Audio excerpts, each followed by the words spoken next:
რეცეპტების გაცემის ახალ სისტემაზე გადასვლასთან დაკავშირებით საქართველოს ჯანდაცვის მინისტრი სოფლის ექიმებსა და კლინიკების წარმომადგენლებს შეხვდა. მედპერსონალის მხრიდან შეკითხვები რეცეპტის ფორმას, ერთ რეცეპტზე რამდენიმე პრეპარატის გამოწერის, ექიმებისათვის სამუშაოს მომატების საკითხებს უკავშირდებოდა. აფთიაქმა თუ გასცა იტოვებს რეცეპტს, თუ ვერ გასცა თავისთავად უბრუნებს რეცეპტს, მაშინ რა ფუნქცია რჩება B და C განყოფილებას რეცეპტის. წამლების რეგულირების სააგენტოს წარმომადგენელმა მედიკოსებს განუმარტა, რომ რეცეპტზე მითითებული წამლების გამოწერა ეტაპობრივად შეეძლებათ. გადაუდებელი საჭიროების მედიკამენტები თავისუფალ ნუსხაში დარჩება. მას შეუძლია რეცეპტზე გამოწერილი სამკურნალო საშუალება შეიძინოს ნაწილობრივად, ნაწილ მრავალჯერადად მისი შესაძლებლობებიდან გამომდინარე. B ნაწილს ავსებს ფარმაცევტი, რომელი დასახელების სამკურნალო საშუალება გასცა და რა რაოდენობით, C ნაწილსაც ავსებს ფარმაცევტი და ნაწილობრივი გაცემის შემთხვევაში C ნაწილი შორდება, ეხება, მოკლედ და რჩება აფთიაქში.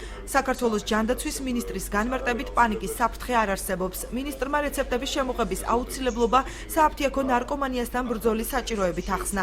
დავით სერგეენკოს თქმით, გვერდითი მოვლენების ბოლომდე შესწავლის შემდეგ შესაძლებელია წამლებმა მეორე ჯგუფიდან მესამეში ან პირიქით გადაინაცვლოს. იქნება ერთწლიანი ხანგრძლივი გამოყენების რეცეპტებიც. ინსტიტუტის აღდგენა არის ერთადერთი საშუალება იმისათვის, რომ სააფთიაქო ნარკომანიასთან იყოს ეფექტური ბრძოლა გამოცხადებული და შემცირდეს თვითმკურნალობით გამოწვეული ზიანები.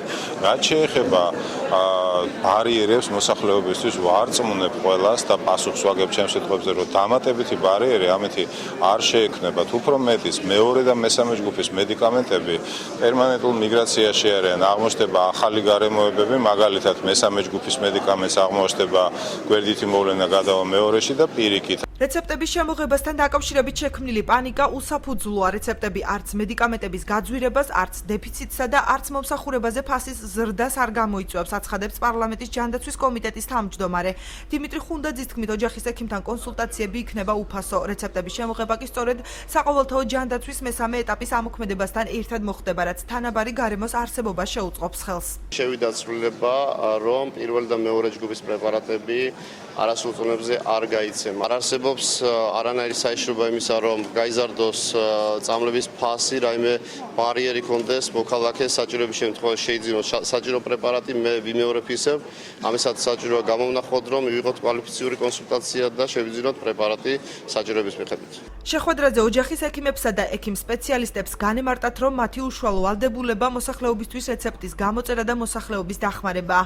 სამედიცინო სფეროს წარმომადგენლები რეცეპტებს საჭიროდ მიიჩნევენ, თუმცა ყურადღებას სხვა სირთულეებზე ამახვილებენ. იყო შემთხვევები თვითმკურნალობისა, რაც სავალალო შედეგებით მთავრდებოდა ხშირ შემთხვევაში.